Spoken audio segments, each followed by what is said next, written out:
programa Estação Saúde está de volta. Hoje nós estamos recebendo aqui no estúdio o ortopedista Dr. Fabrício Rampinelli Zanella. Nós estamos tratando sobre cuidados com os pés. Nós já conversamos sobre quais são os problemas mais encontrados, as lesões, quais são os sapatos ideais, né?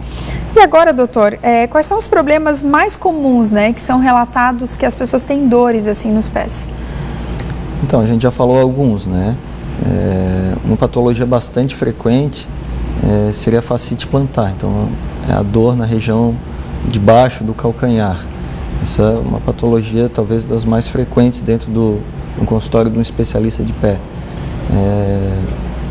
Na verdade, ela não é uma patologia provocada pelo calçado especificamente, mas ela está relacionada com o encurtamento da musculatura posterior da perna, e isso indiretamente pode estar relacionado com o uso de calçado com salto por tempo prolongado.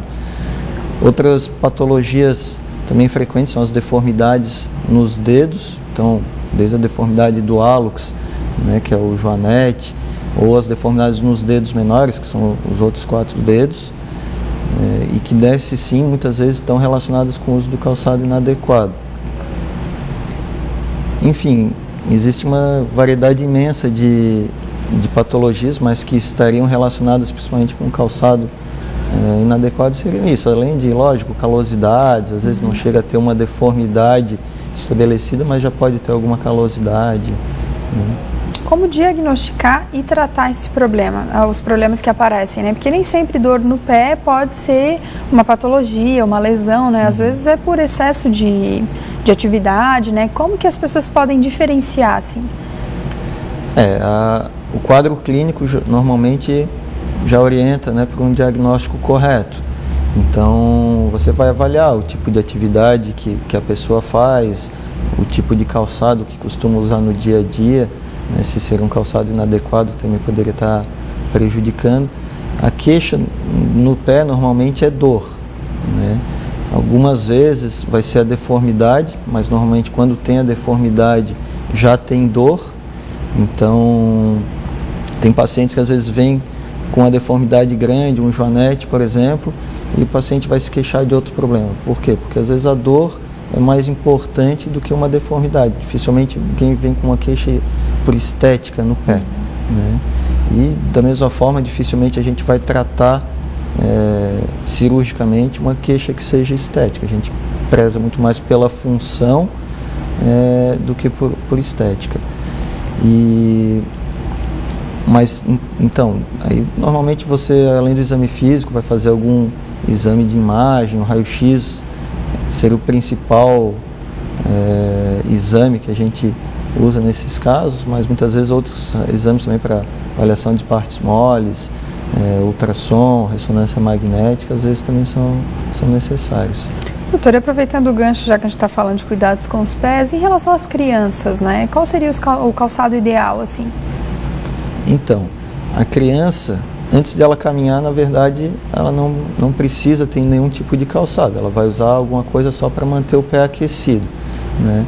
E a gente vê que muitas vezes isso não acontece. Tem criança que não está não começou a andar ainda, mas já usa um tênisinho, um tênis que é duro, que limita a mobilidade do pé, que é pesado, né? A partir do momento que a criança começa a andar,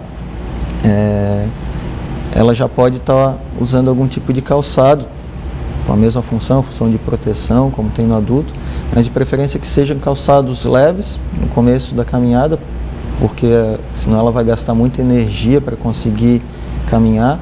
A sola ela não deve ser muito aderente, não escorregadia, mas também não muito aderente, porque a criança ainda caminha arrastando um pouco o pé, e se a sola for muito aderente vai impedir isso daí. E ela tem que ser bastante flexível, permitindo a livre mobilidade do pé, né? Tem calçadinhos que a gente vê que ele a sola bem rígida. Isso não deixa o pé movimentar e vai acabar atrapalhando a formação do pé numa criança que ainda está em desenvolvimento.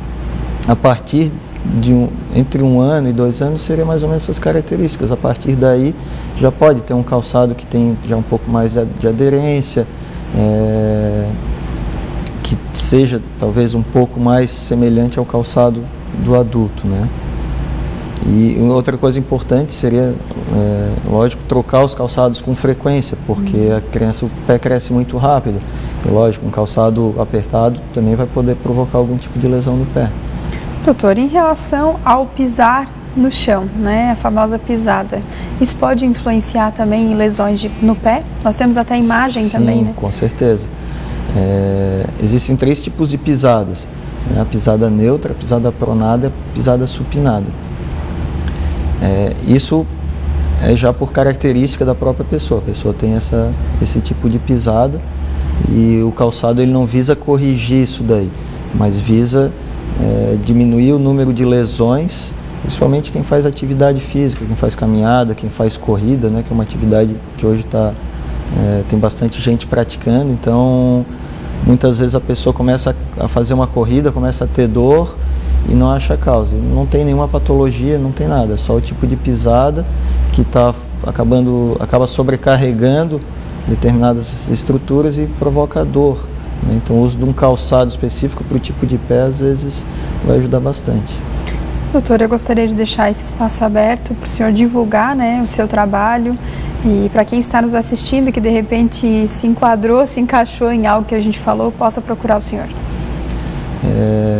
Eu atendo lá na clínica Ortoimagem, né? Então, pacientes que tiverem algum problema, alguma queixa no pé, que sentirem necessidade, podem estar procurando aí nosso serviço para poder esclarecer, né, o que está incomodando ali no pé. O programa Estação Saúde termina aqui, mas você pode continuar sugerindo temas através do e-mail estaçãosaude.unisultv@gmail.com. Muito obrigada pela sua companhia, pela sua audiência e até o próximo programa.